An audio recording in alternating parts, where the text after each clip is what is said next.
All right, guys, welcome back to another episode of Just Hoop Talk. You're with Justin Henry, Will Thompson, and today's guest, we have Marcus Graves on, Stockton Kings point guard, who's going to be talking to us about these NBA free agency moves and a little bit about what to expect this year in the bubble for COVID and everything else going on with this NBA season. Stay tuned.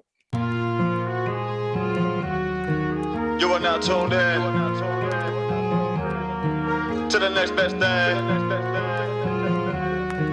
Justin Henry, Will Thompson. Yeah, Let's y'all go. can talk that talk, but this is just hoop talk.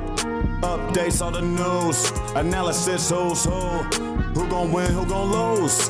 Is it true? Is it true? This is just hoop talk. This is just hoop talk. Ball.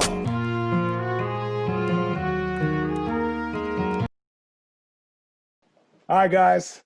Welcome back to another episode of Just Hoop Talk. It's been a minute, but I'm glad we're here to talk free agency. Obviously, we got Will Thompson in the house. MG, Marcus Graves is joining us. Marcus, what's going on with you, man? What's up? What's up? How y'all doing? Can't complain, bro. Yep. And we're here getting to talk a little bit of free agency. I've been in the middle of a move, so we've been off for a minute, man, but it's good to be back. Will, man, I want to get your initial thoughts on this NBA free agency period and some things you like, some things you didn't like. Yeah, man. It's been interesting. It's kind of a condensed version of the free agency period. Just like everything else, it's a little different, you know. But there's been some moves, a lot of activity. It was kind of crazy to have it all happen right after the draft. Things happening back to back. Some good moves, some interesting moves. Definitely some winners and losers. I think we're going to do a whole episode on winners and losers, but some good stuff for sure, man. Yeah, there's been some interesting moves, and the defending champs, the Los Angeles Lakers, got a little bit stronger. Marcus, talk about this Los Angeles Lakers team that added Dennis Schroeder, Montrezl Harrell away. They stole him away from the Clippers. Got some veteran depth there with Marc Gasol. Man, talk about the impact of getting those kind of veterans for a team like the Lakers. Man, I think that was huge. I think the Trez pickup was huge. I think Schroeder, you know how dynamic he is. I think it'll be nice for the Lakers to have a PG who can score. Kind of take the ball out of LeBron's hands a little bit. But yeah, I think it was crazy for a defending champ to re-up like that. Yeah. Like they didn't get no weaker at all. They didn't really lose anybody who was like. I mean, Danny Green was, he was good in the regular season. Everybody gets on him for the playoffs, but he was a big part of that team in the regular season. But they kind of re-upped in every position. Like they got way better. So yeah, I think it's gonna be crazy. Yeah, I mean the Lakers obviously that they already had a lot of pieces, and then you feel like they just add their bench just got so much more deeper and consistent. It's like, when you add pieces like that to a team, it's tough, man. Will, what's another team you think that made some decent moves here during free agency? I like the Hawks, man. I feel like the Hawks are really going in, like they're going for it, Like they went from this team that like had a lot of potential and like could be good, and they definitely spent the money, went out and made some moves, getting Bogey, spending more money than I expected them to spend on Bogey, but they're taking risks, man. Like, and so props to the Hawks for finally like shooting their shot, and we'll see how it works out for them. They even have solid draft picks, so they look good, man. They have a lot of potential. Sure. I think Rondo's gonna be big for him too. And Rondo. I think especially off the bench. I think the Hawks depended so much on Trey, having the ball in his hands for almost 40 minutes the whole game. Yep. I think it would be nice for either. I think they can even play together. Get Trey running off screens, stuff like that. I think that'd be huge. Yeah. That'll be really interesting to see Trey off the ball, man. That'll be really interesting. Well, I think it's cool because they kind of have that real offensive, potent offense. They got Danilo, Bogdan, obviously Trae Young, and then you're bringing off the bench like Cam Reddish, Rondo, Chris. I think they got Chris Dunn too. Like defensive monsters off the bench, man. It brings a little bit of versatility, I think, to that Hawks team. What did you think, Marcus, about this condensed offseason, man? Because it wasn't like, typical offseason where you got summer league in between, you got training camp in between, normally 4 to 5 months between hoop, man. And now it's really condensed. Free agency was just a couple weeks before the start of the season. What's your thought from a player's point of view on like having to make that decision pretty quickly in order to find a team that you want to play for? I think it's it's obviously probably a little tough. I think for some people who didn't have the chance to go to the bubble, they're probably super eager to get back because they've been off for almost 10 months now. Talking like the Hawks, especially the Warriors, teams like that. But I think as a free agent, I think it'd be tough to kind of make a decision so quickly, especially if you played in the bubble, because you don't really have time to rest, recover. Think about obviously how your season was in the bubble. So to come back super quick, I think it's got to be tough on guys to make those tough decisions. Yeah, and I think you see teams make moves that they may or may not have made. I think we saw some salary dumps there. Like I know Al Horford's contract got shipped off. What was a move that you thought was that you kind of liked yourself? Maybe it was a rush move or maybe it was calculated in that time, but a move that maybe kind of either flew under the radar or didn't really get him enough attention just based on the short offseason. I think Seth Curry to the Sixers. Seth Curry, I think that was, in my opinion, I think that was one of the best pickups of the whole offseason. People forget when they had JJ Redick, Ben Simmons was so elite. Like he had so much room on the floor. And I saw a stat on Seth Curry that he's like a 46% career three-point shooter. Crazy. Like that's insane. It's almost 1 out of 2. Like that's crazy. So I think Seth Curry is going to open the floor so much for them. I really personally, I think Ben Simmons and Embiid, I think that combo can work. I think they just have to put the right guys around them to, make moves, give Ben some space, give Joel some space down low, let them operate. Yeah, Daryl Morey doing his thing now down there in Philadelphia already, man. I like that. Getting some shooters, some solid shooters around them. So that should open things up for them, for sure. Yeah. 100%. I think it's one of those things, too, where, you're able to make a move like that because of the current situation and landscape right now. Seth might have been, I think there's a lot of other teams that probably would have courted him or maybe he could have found a different home. But it seems like that was the place that they had an immediate need, and it was immediate need. Obviously, you got to move a little quicker because of COVID. What are you guys thinking this year about COVID? Marcus, I want to start with you. Talking about this season, having to do things a little bit differently. We're not sure exactly what the season how it will play out, but we know that there's probably going to be some type of bubble, limited play. What are you hearing as far as conditions for this season coming up? I think we've been hearing so many different things. We've been hearing bubble. We've been hearing, like short stints of a bubble, like 2-week periods, and then you're off for 2 weeks in terms of the G League at least. But I know the NBA is just going to try and play it out. I think it can work if they schedule it the right way, in terms of like college, for instance. Some teams in college or in their conference, they play the same team twice in a row. That way you don't have to travel as much and all that. But I think it'll be interesting. I heard that it's like a 10-day, if you test positive, you're out for 10 days automatically no matter what. I think that would be interesting. We've seen some things in the NFL, obviously, about the Broncos, especially, guys, COVID, and you got to be ready for it. So I think GM's got to do a great job of finding guys who can help their team even down to the last man on the bench. But I think that's going to change a lot of things in the NBA. Yeah, you feel like they'll have to expand the rosters out because 10 days is a few games in the NBA. 10 days it's not a just lot. one, in the NFL, you can kind of schedule it so they only miss one game. In the NBA, that's a lot, and especially if it gets down to playoff time and, we're having the positive test. They had the bubble, obviously. Not sure if they would return to that. Will, you think that's something that they would build into, like a bubble scenario, or what are kind of your thoughts on this whole thing as well?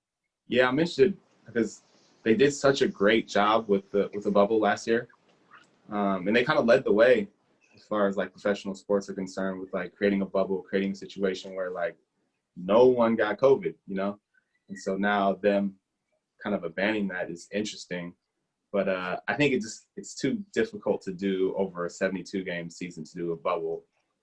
That's asking a lot of players to be gone for that long and to be isolated for that long. But I think we're going to see some situations like we saw with the NFL, or, you know, if you think about like in the NFL, if 3 players get COVID, it sucks, but they can still play, right? Like if 3 players on in an NBA team get COVID, that changes the whole look of a team, you know? So that'll be really interesting, man, to see how that happens. Do they have expanded rosters? Does that trickle down to the G League? Do they have more players like on 2-way contracts? So like how does that, you know, like how's that going to work out? I don't know. It's going to be really interesting to see kind of the trickle down effects of all that. Yeah, you'd like to think they'd expand the rosters out, or at least leave a little bit of flexibility, you know, as far as being able to call up and move down, or just having roster flexibility in general. And it's tough to think about too, because the travel element also makes an impact. Like, will they have to, if they're on the, you know, a different part of the country, or they're in a different part of the state and they're having to call guys in or ship them out, like, it's just going to make for an interesting dynamic, especially if you're playing the teams back to back. And then what if both of those teams are playing together? It's, you know, at least with football, obviously it's a contact sport, but there's no type of barriers at all when it comes to hoop, you know? And so it just brings I feel like it brings a whole different element to this season, and where the NBA had it so right with the bubble, you'd hate to see them go through some ups and downs that weren't experienced, you know? You think the NBA is prepared for something like that, Marcus? I think they are. I think the only reason why I think it might be a little easier for the NBA is that NFL, you got 75 guys on a roster. You got 75 guys going home to different places. You don't know where they're going. With an NBA team, you still got 15 guys. You got coaches and trainers and stuff like that. But no, I think the NBA is ready for, you know, to build in like games that might be postponed or have to be canceled. I think they definitely have to be ready for that. And, you know, I think like Will mentioned earlier, I think maybe once you get down to the playoffs, you might have to build in a bubble. Just, you know, make sure you know, lock it in and keep everybody safe. But yeah, it'll be interesting. I'm not sure. Yeah, and as far as preparation goes, you know, getting ready for the season too, it's going to be a short training camp. Not the usual time for guys to earn spots through summer league or through training camp. It's in preseason. It looks like the season's going to get started about 3 weeks after training camp. What's that? How do you feel about that, Marcus, leading up to the season? Is that enough time for guys to get ready, or are we going to be seeing a really slow start from these guys here at the beginning of the season? I think it'll be interesting. I think that, you know, people have complained about like the Lakers and the Heat not getting enough time off. But I actually think they're going to start pretty fast because they've had rhythm. Like they played a month and a half ago. That's not a lot of time off.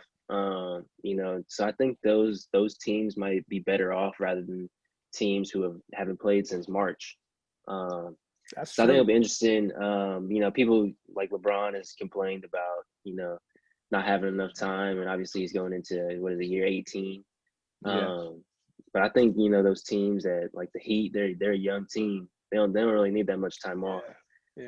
So I think their rhythm will be there early. I think they'll start strong for sure. Yeah, I kind of want to get your take on this, Marcus, because I was thinking about this too. Like the lack of a summer league and then a condensed training camp. How do you think that impacts the younger players, right? Like new draft picks, the guys who were kind of like, you know, I guess unrestricted free agents, or like guys that use that time period to like boost themselves up, establish themselves. Do you think that hurts a lot of guys like that? And do you think that'll trickle down to the G League? Do you think teams will use the G League to get their younger players kind of more experience? Yeah, I think it's a tough year for, you know, young guys, especially, you know, first year rookies, just because, you know, summer league and, you know, being able to participate in those off-season programs really like allows you to like get your feet wet, get comfortable with the team, get comfortable with the system, the NBA pro game. So not having that, you know, only having 2-3 preseason games, that's tough. That's super tough. Because it's a whole different speed than college, you know, a whole different game. So I think it'll be tough. I think the NBA will use the G League in terms of, you know, getting those young guys, you know, guys who maybe aren't, you know, day one ready for the NBA. I think the G League will be huge for that in terms of this year and the whole COVID situation. And it's crazy because they didn't even get to finish off their college season. Like a lot of these guys didn't even get to finish playing, and so they might have been in quarantine for months, and then to have to pick up the game, you don't even know what their work ethic's like. Like a lot of the guys that are professionals, they know how to stay in shape. They've been professionals. Some of these guys might have been taking time off. Exactly. And me personally, speaking from a personal aspect, my college work ethic is nowhere near where my professional work ethic is. Like in college, I thought I was working hard, but like looking back on it, like no way, like I'll be able to make it with that work ethic right now. So I think that's definitely a good point. It's interesting to see, how guys work out, how because you got to be accountable for yourself, self motivated. So it'll be interesting. I don't know. Man, we got to see how this thing plays out. And, it's such a different season this year, and there's a lot of just uncertainty, What are some things that you feel this season, Marcus, coming into this season, obviously there's going to be a lot of change. There's going to be a lot of direction. What about the fan impact? Like the fans have obviously, we want to see them in the courts, but then obviously want to keep everybody safe. Do you think that there are going to be fans at the games, or is that something that you expect to see here in the short term? I don't expect to see it, at the beginning of the season. Hopefully at the end of the season, especially in the playoffs, you get fans back. But I mean, obviously the goal is to keep everybody safe. And it's not worth it just to have fans there just for, the atmosphere, I guess you could say. But, so I was talking with my friends the other day, you could definitely tell the competitive edge in the playoffs in that bubble setting wasn't the same as in years prior, It was definitely a competitive playoffs, but like that edge, that fiery that you get from the fans. That home court. That wasn't there in the bubble. So I think, obviously the players want fans there.